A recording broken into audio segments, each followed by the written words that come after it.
একদল মানুষ তারা ভাবছেন টাকাই সর্বসুখ, আমার বিশ্বাস। কিন্তু মনে রাখবেন, সত্যি টাকা জীবনে লাগবেই, টাকা ছাড়া কিছু হবে না। আপনি যদি চান যে আপনার টাকার দরকার আছে, টাকার যদি দরকার থাকে, প্রথম হচ্ছে টাকার পেছনে এই যে সবসময় টাকা চাই টাকা চাই টাকা চাই, এই জিনিসটাকে বন্ধ করুন। আপনি আপনার প্যাশনের পেছনে ছুটুন, আপনি আপনার কাজের পেছনে ছুটুন, ভালোবাসার কাজের পেছনে ছুটুন, টাকা আপনার পেছনে পেছনে ছুটুন। যারা অর্থপ্রাপ্তি এই যে অর্থের ভাবটাই, এটাই অর্থপ্রাপ্তি হতে দেয় না।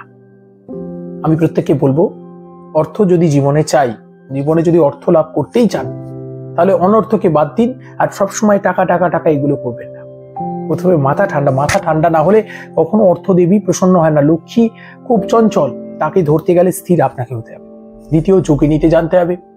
আর ভুল প্রচেষ্টা, আমরা অনেক সময় ভুল প্রচেষ্টা করছি। সবসময় আমার নিজের মধ্যে কি আছে, পাত্রটা দেখতে হবে। আপনি 200 মিলিলিটারের পাত্রে কখনো 400 মিলিলিটার জল ঢালতে পারবেন? কখনো পারবেন না। তাহলে আমার আধারটাকে বুঝতে হবে, সেই অনুযায়ী আমার মডিফিকেশন কি কি দরকার, আমার কি কি করা উচিত। প্রয়োজনে আমরা কারো পরামর্শ নিতে চাই না, আমরা নিজেরাই সবসময় স্টোরি টেলার হয়ে যাই। আমি বলবো সবসময় পরামর্শ নিন, অভিজ্ঞ মানুষদের পরামর্শ নিন। তারপর নিজের বিবেচনা বোধকে কাজে লাগিয়ে ঝাঁপিয়ে পড়ুন। সাফল্য আসবেই, অর্থ আসবেই। ভাগ্য আমাদের পরীক্ষা নেয়, সেই পরীক্ষায় আপনাকে পাশ করতে হবে, লড়াই করতে হবে, তাই না?